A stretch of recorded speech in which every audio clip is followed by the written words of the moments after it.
semuanya, kalian tahu nggak sih bahwa alat tes psikologi itu banyak jenisnya loh, yang masing-masing memiliki fungsi yang berbeda. Nah, sekarang kita mau membahas mengenai salah satu alat tes psikologi langsung dari pengembangnya. Penasaran? Tonton sampai habis ya. Yuk sama-sama belajar. Tes psikologi secara umum dapat didefinisikan sebagai metode atau serangkaian instrumen yang dijalankan untuk mengukur aspek-aspek yang tidak dapat teramati secara langsung pada manusia yang menyangkut aspek psikologis.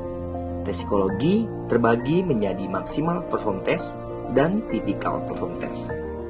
Maximal performance test dirancang untuk menentukan batas atas kemampuan seseorang, sedangkan typical performance test dirancang untuk mengukur ciri khas dari masing-masing orang.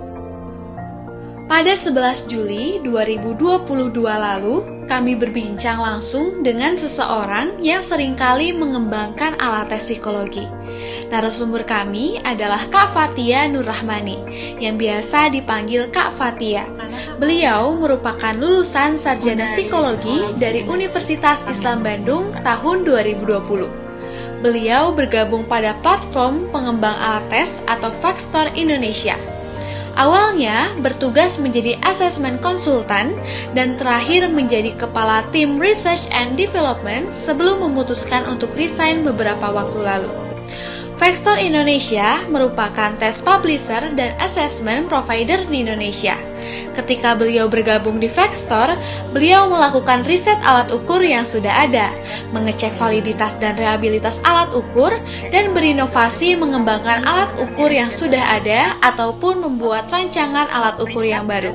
Beliau pun sudah pernah mengembangkan berbagai alat tes psikologi, seperti Vaxtor Cognitive Ability Test, Vaxtor Trait Personality Inventory, Pajajaran Interest Inventory, Learning Styles, Endurance and Speed Test, dan masih banyak lagi.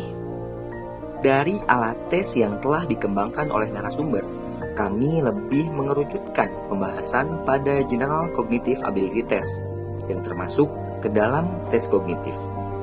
Tes kognitif adalah tes yang dirancang untuk mengetahui atau menentukan batas atas kemampuan seseorang, bisa berupa pengetahuan ataupun keterampilan.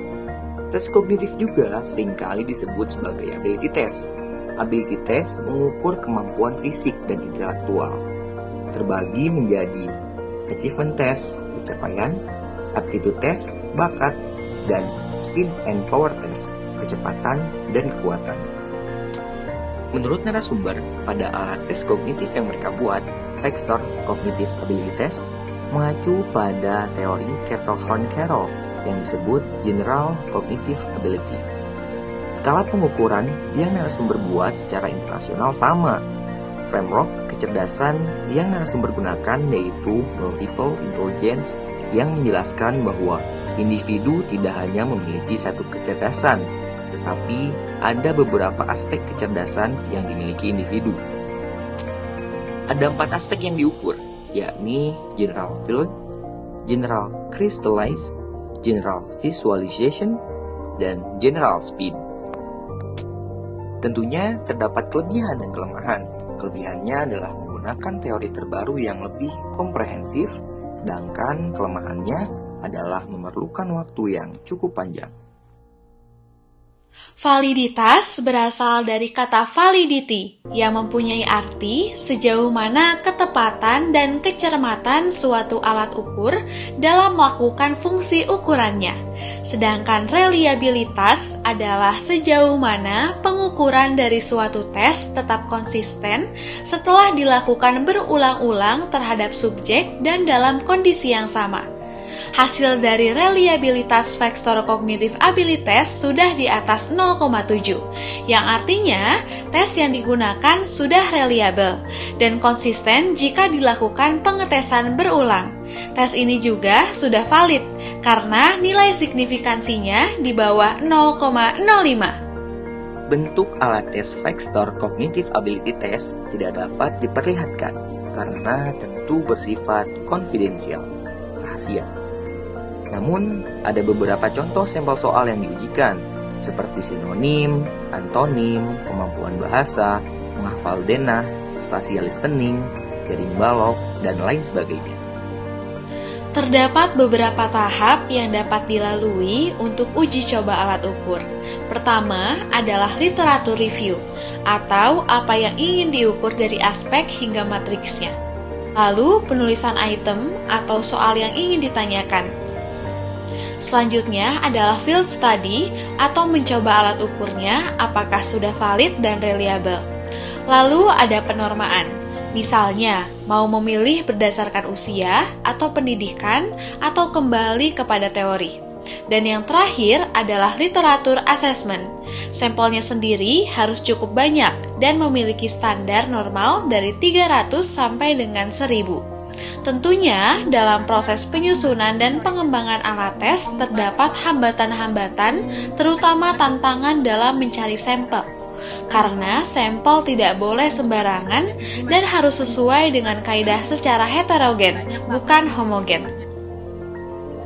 Wah, ternyata membuat alat tes psikologi itu cukup rumit ya. Tapi kita dengerin ini dulu yuk.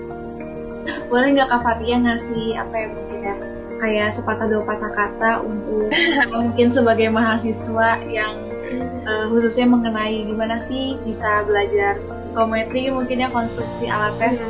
Oke, closing statement ya. Jadi apa ya, sebenarnya sejujurnya aku pas kuliah juga tidak terbayang akan mendalami bidang ini, karena ini itu jarang banget sih aku juga baru menemukan ya, ternyata antara psikometri dan konstruksi tes ini sebenarnya dua hal yang berbeda gitu. Kalau psikometri ini metode untuk analisisnya, kalau konstruksi tes ini membuat kita mempelajari tahap-tahap pembuatan alat tes gitu. Jadi mulai tertarik nih, oh ternyata penyusunan konstruksi alat tes ini bisa digunakan lebih luas juga, nggak cuma psikologi tapi bahkan untuk pendidikan juga bisa, bahkan di industri-industri juga bisa gitu ya, karena psikologi ini base-nya kemana-mana gitu. Psikometri sebenarnya seru sih, jadi luas banget teman-teman. Mungkin sarannya kalau yang suka coba cari kesempatan buat practical settingsnya gitu ya, nanti digunakan di industri atau di dunia nyata seperti apa, karena cukup berbeda.